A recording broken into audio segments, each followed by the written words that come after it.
once knew a nigga whose real name was William. His primary concern was making $1 million, being the illest hustler that the world ever seen. He used to fuck movie stars and sniff coke in his dreams. A corrupted young mind at the age of 13. Nigga never had a father and his mom was a fiend. She put the pipe down, but for every year she was sober, her son's heart simultaneously grew colder. He started hanging out, selling bags in the projects, checking the young chicks looking for hit and run prospects. He was fascinated by material objects, but he understood money never bought respect. He built a reputation cause he could hustle and steal, but got locked once and didn't hesitate to squeal. So criminals he chilled with didn't think he was real. You see, me and niggas like this have never been equal. I don't project my insecurities on other people. He fiended for props like addicts with pipes and needles, and so he felt he had to prove to everyone he was evil. A feeble-minded young man with infinite potential, the product of a ghetto-bred capitalistic mental. Coincidentally dropped out of school to sell weed, dancing with the devil, smoked until his eyes would bleed. But he was sick of selling trees and gave in to his greed.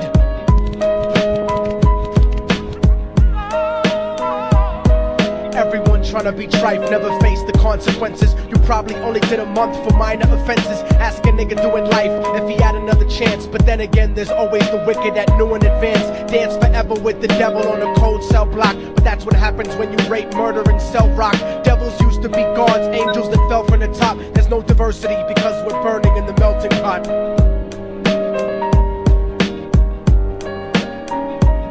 So Billy started robbing niggas, anything he could do to get his respect back in the eyes of his crew. Starting fights over little shit up on the block. Stepped up to selling mothers and brothers to crack rock. Working overtime, making money for the crack spot. Hit the jackpot and wanted to move up to cocaine, fulfilling the Scarface fantasy stuck in his brain. Tired of the block niggas treating him the same.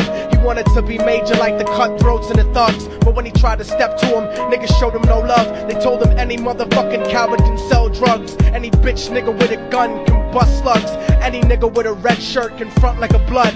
Even Puffy smoked the motherfucker up in the club. But only a real thug can stab someone till they die. Standing in front of them, staring straight into their eyes, Billy realized that these men were well guarded, and they wanted to test him before business started. Suggested raping a bitch to prove he was cold-hearted. So now he had a choice between going back to his life or making money with made men. Up in the sight, his dreams about cars and ice made him agree a hardcore nigga is all he ever wanted to be. And so he met them Friday night at 2:45.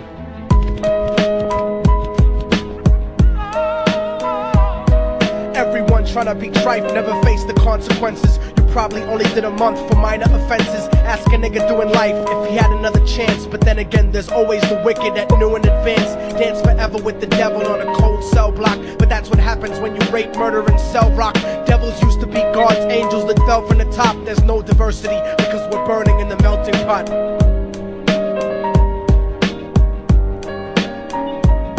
They drove around the project slow while it was raining, smoking blunts, drinking and joking for entertainment, until they saw a woman on the street walking alone, 3 in the morning, coming back from work on her way home. And so they quietly got out the car and followed her. Walking through the projects, the darkness swallowed her. They wrapped her shirt around their head and knocked her onto the floor. This is it, kid, now you got your chance to be raw. So Billy yoked her up and grabbed the chick by the hair and dragged her into a lobby that had nobody there. She struggled hard, but they forced her to go up the stairs. They got to the roof and then held her down on the ground, screaming, "Shut the fuck up and stop moving around." The shirt covered her face, but she screamed and clawed. So Billy stomped on the bitch till he broke in her jaw. Them dirty bastards knew exactly what they were doing. They kicked her until they cracked her ribs and she stopped moving. Blood leaking through the cloth, she cried silently. And then they all proceeded to rape her violently. Billy was made to go first, but each of them took a turn, ripping her up and choking her until her throat burned. Her broken jaw mumbled for God, but they weren't concerned. When they were done and she was lying bloody, broken and bruised, one of them niggas pulled out a brand new 22.